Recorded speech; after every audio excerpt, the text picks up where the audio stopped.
kinabuhi nga din hatagan sa kita o dugang giya, no, alang sa ato pagpadayon sa pangalagad sa tubig ng Diyos. Musaon na ito pagkinabuhi mga igsoon, no,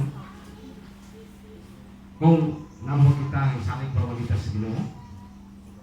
O batak kita nanginos ng ulingon nga hilupos ko nimo Ginoo. Halos naman alam ang bukod-salig nimo. Nga napakakaingon niya na. Kumingon ang Diyos ko sa inyo. No? Kaya ang Diyos, labaw sa na sayo siya. Wala dili kina to siya matod pa. Dili na to matagatuguan kung sinakasunod sa kasing-kasing.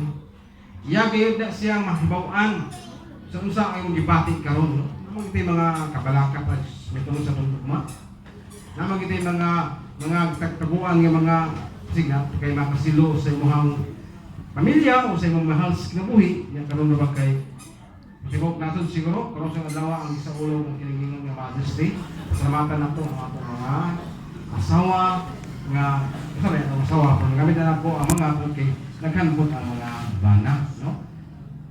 Sa pagkausap pa, Happy Mother's Day, no? Sa matag-usap ka mga kabayan nga dunay matag-usap ka pamilya. Yung matapos kabutuhon mo kay Suna, ako na magbiling na hisgutan kung ilabay mga bulan, yung kay ang akong kama nga message, medyo nalimtan man. Una nga ako ni siyang balikon, kining mga teksto, nga ako na kining i-upload ka ninyo sa pila ka mga kayon.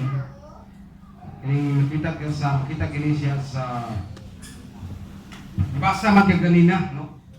Sa to sa ko ang gipasabot gagawin, no? May tungod sa napulo kadalagang ulay. Bisgo kang napulo kadalagang ulay sa ato karon nga time, no? Isa na siya sa gipangita ngayon sa Dios.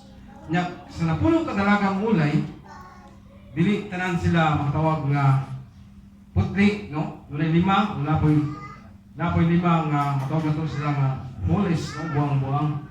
Matod pa sa ka pastor nga dili kinungganlan o buang tawag kita buang-buang ngadtos mga tao, no?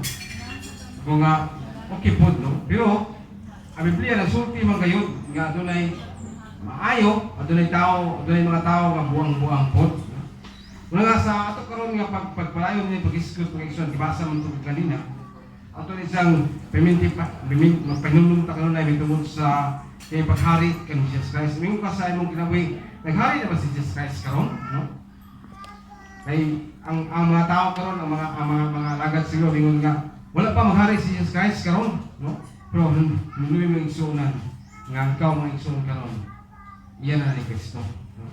Kumingon kang iyan ako ni Kristo, ang point ni Hana, naghari ni Jesus Kristo sa mga kinabuhi, no? Unang nga sa paghari ni Jesus Christ, dami na sa gingharian, ipakasama kini sa napulo ka puti nga mga katawhan. So, I mean to say, kini yung pulo, itawag kini sila o usalayan nga term pa putli, no? Mismo sa pagkulang biskutag putli, dili na sila matawag nato nga nilalampas sa kahom sa pagkamakasasala. Kundi nakawaas na sila, diyan sila pagkatutan, nakawaas na sila kaya sa pagulipon sa pagkamakasasala to kay iputli naman sila sa Diyos, kung midawat naman sila sa Diyos. Hoping sa matag-usap ng kinabuhi, masaya din ko nga midawat naman sila sa Diyos. Ato naman nag-iisip si Jesus Christ nga hari na gayud siya sa atong kinabuhi.